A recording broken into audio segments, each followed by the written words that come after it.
Setiap organisasi pasti memiliki tujuan, seperti mencari keuntungan, melayani masyarakat dan yang lainnya. Untuk mencapai tujuan tersebut diperlukan seperangkat aturan dan sekelompok orang yang akan melaksanakannya. Oleh sebab itu, diperlukan kerjasama dan iktikat baik dari masing-masing anggota organisasi tersebut. Jangan sampai ada ketidakpedulian, kekompakan atau kesalahan manajemen yang mengakibatkan tidak tercapainya tujuan. Namun pada kenyataannya, banyak sekali organisasi yang gagal dalam mencapai tujuan. Banyak sekali perusahaan yang hancur, instansi pemerintah yang tidak melayani masyarakat sebagaimana mestinya, organisasi nirlaba yang tutup dan masih banyak lagi. Pastinya ada sesuatu yang tidak beres dan hanya dengan diagnosa yang tepatlah kita akan mengetahui penyebabnya. Dan hanya orang yang berpengalaman dan berkompetenlah yang mampu untuk mendiagnosanya. Nah, setelah diketahui penyebabnya, kita bisa mencari jawaban. Yaitu jawaban berupa solusi atas permasalahan tersebut. Tentu saja solusi yang tepat, minimal yang hampir tepat. Selain itu, hanya akan menambah masalah. Saya teringat dengan salah satu kota kecil di Pulau Jawa yang terkenal dengan kemacetan lalu lintasnya. Hampir setiap hari terjadi kemacetan lalu lintas yang parah. Bisa dimaklumi, sebab pertambahan kepemilikan kendaraan bermotor tidak diimbangi dengan perluasan jalan raya. Entah apa solusi yang ditawarkan oleh pemerintah daerah setempat, tetapi ada sesuatu yang mengusik perhatian dan menuai banyak komentar negatif. Pemerintah daerah setempat membuat jalur khusus untuk sepeda di jalan yang sudah ada, tanpa ada pelebaran jalan. Maaf, saya tidak bermaksud mengkritik mereka. Ini hanya sebagai contoh kasus betapa banyak anggota organisasi yang melenceng dari tujuan sebenarnya, ingin mencari solusi atas permasalahan akan tetapi malah menambah masalah. Penyebabnya, karena mereka malas untuk mendiagnosis penyebab permasalahan yang sebenarnya. Atau mungkin mereka hanya berpura-pura atau menutup mata. Padahal bisa saja, karena kesalahan diagnosa tersebut bisa berakibat fatal. Seperti penyakit, agar penyakit tersebut bisa disembuhkan, maka kita harus mencari orang yang tepat yaitu dokter. Sang dokter akan memeriksa tubuh kita, dan menemukan penyakit apa yang bersarang. Setelah itu, ia memberikan penawar, yaitu obat yang tepat. Apabila kita mencari orang yang salah atau dokter yang kurang kompeten, maka akhirnya akan sangat berbahaya. Saya pernah punya pengalaman seperti ini. Anak saya pernah mendapatkan vonis demam berdarah dari seorang dokter muda, padahal setelah periksa ke dokter lain yang lebih senior anak saya hanya sakit sariawan. Bayangkan betapa berbahayanya apabila anak saya terus berobat di dokter tersebut. Lebih berbahaya lagi apabila orang-orang yang kurang pengalaman dan kurang kompeten seperti dokter muda tersebut yang diberi amanah untuk mendiagnosis dan memberi solusi atas permasalahan bangsa. Oleh sebab itu, diperlukan kehati-hatian dan sikap tidak tergesa-gesa dalam mendiagnosis permasalahan agar tujuan organisasi dapat tercapai. Pendiagnosis. Ada pertanyaan yang terngiang di kepala saya, yaitu bagaimana menemukan orang berpengalaman dan berkompeten yang bisa mendiagnosis permasalahan. Ternyata memang harus diperinci. Sebab, orang yang berpengalaman belum tentu berkompeten dan orang yang berkompeten belum tentu berpengalaman. Ini yang menjadi masalah di banyak organisasi. Banyak sekali organisasi memilih pimpinan atau manajer hanya berdasarkan tingkat kompetensi di atas kertas, bukan di lapangan. Maksudnya seperti ini, banyak sekali organisasi mengangkat pemimpin hanya berdasarkan tingkat pendidikan dan prestasi pendidikan. Padahal menurut Peter Drucker, penemu ilmu manajemen, tugas terpenting pemimpin organisasi adalah mengantisipasi krisis. Mungkin bukan menghindari, tapi mengantisipasinya. Menunggu hingga krisis menghantam adalah kesalahan besar. Sekian kutipan dari Drucker. Jadi apa yang diperlukan untuk mengantisipasi krisis? Pengalaman dan kompetensi yang bukan hanya di atas kertas.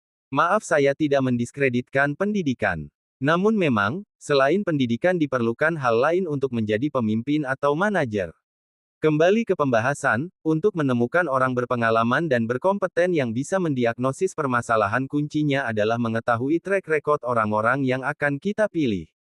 Bagaimana kompetensinya dan bagaimana pengalamannya. Memang tidak sesederhana kelihatannya. Akan tetapi dengan kesungguhan dan kehati-hatian kita bisa menemukannya.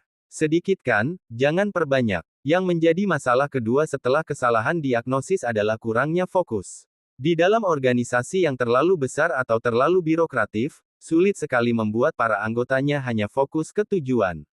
Terlalu banyak cabang akan membuat menjauh dari tujuan. Oleh sebab itu, ketika kembali ke Apple Computer, Steve Jobs menghapus banyak sekali lini produk, yang sampai ratusan jumlahnya menjadi hanya beberapa. Dengan fokus kepada beberapa produk, Steve Jobs merubah Apple Computer dari perusahaan yang hampir bangkrut menjadi perusahaan yang menghasilkan penjualan miliaran dolar. Prinsip sedikitkan, jangan perbanyak bisa kita terapkan dalam manajemen organisasi yang lain. Tamak tujuan adalah kesalahan umum banyak organisasi. Ingin membidik pasar menengah ke atas tetapi ingin juga membidik pasar menengah ke bawah. Ingin mengatasi kemacetan tapi ingin juga mempercantik kota. Dalam manajemen pekerjaan juga bisa kita terapkan. Ketika organisasi menetapkan sebuah tujuan, seharusnya setiap divisi atau unit kerja menyesuaikan jenis pekerjaan yang akan membantu organisasi dalam mencapai tujuan. Misalnya, tujuan organisasi adalah penjualan dan menghasilkan keuntungan sebesar-besarnya untuk organisasi. Maka setiap divisi harus bertanggung jawab memberikan pekerjaan yang hanya untuk membantu tercapainya tujuan organisasi. Hanya itu, bukan yang lain. Tidak perlu misalnya, satu divisi membuat survei-survei internal atau program komputer yang wajib dipakai anggota sebagai standar penilaian. Organisasi tidak memerlukan itu. Hal tersebut hanya akan menambah masalah, bukan mendapatkan solusi. Prinsipnya semakin sedikit hal yang harus dilakukan, semakin fokuslah mendekatkan organisasi pada tujuan. Kurangnya koordinasi dan kerjasama. Selain kurangnya fokus, hal yang menghambat organisasi mencapai tujuan adalah kurangnya koordinasi dan kerjasama antar elemen. Misalnya dalam membuat kebijakan. Sebelum kebijakan dibuat, seorang pemimpin atau manajer harus mengetahui keadaan di lapangan. Jangan sampai membuat kebijakan hanya sepihak, yang memberatkan anggota organisasi di lapangan. Penentuan target yang tidak realistis juga akibat tidak mengetahui keadaan yang sebenarnya di lapangan. Sebab, kenyataan di lapangan terkadang berbeda sangat jauh dengan yang di atas kertas. Saya sangat menyayangkan apabila ada pimpinan yang sifatnya tidak mau tahu yang terus memaksakan kehendaknya berdasarkan targetnya yang tidak realistis. Kurangnya koordinasi dan kerjasama juga sering terjadi pada level selain pimpinan. Ini mungkin dikarenakan karena terlalu banyaknya hal yang harus dilakukan atau penentuan target yang sifatnya individual. Banyaknya hal yang harus dilakukan bisa diatasi dengan prinsip sedikitkan, jangan perbanyak sebagaimana tulisan sebelumnya. Nah, tentang target yang sifatnya individual kita akan sedikit membahasnya. Penentuan target secara individual sebenarnya bagus, membuat anggota per individu di organisasi lebih produktif. Akan tetapi kekurangannya membuat anggota per individu menjadi individual yang menjadikan kurangnya koordinasi dan kerjasama. Mengenai ini saya ada sedikit ide mengenainya, terinspirasi dari toko retail Apple Store. Bagaimana kalau target individu kita hapus dan membuat suatu sistem yang membuat per individu bekerja sama untuk mencapai target? Kurangnya koordinasi dan kerjasama juga disebabkan karena kurangnya kepedulian. Ini bisa diatasi dengan prinsip seandainya, yaitu pengandaian akan hal buruk apabila tidak tercapai tujuan. Semacam tekanan agar anggota organisasi lebih peduli dan mau bekerja sama untuk mencapai tujuan. Demikian, semoga video ini menginspirasi.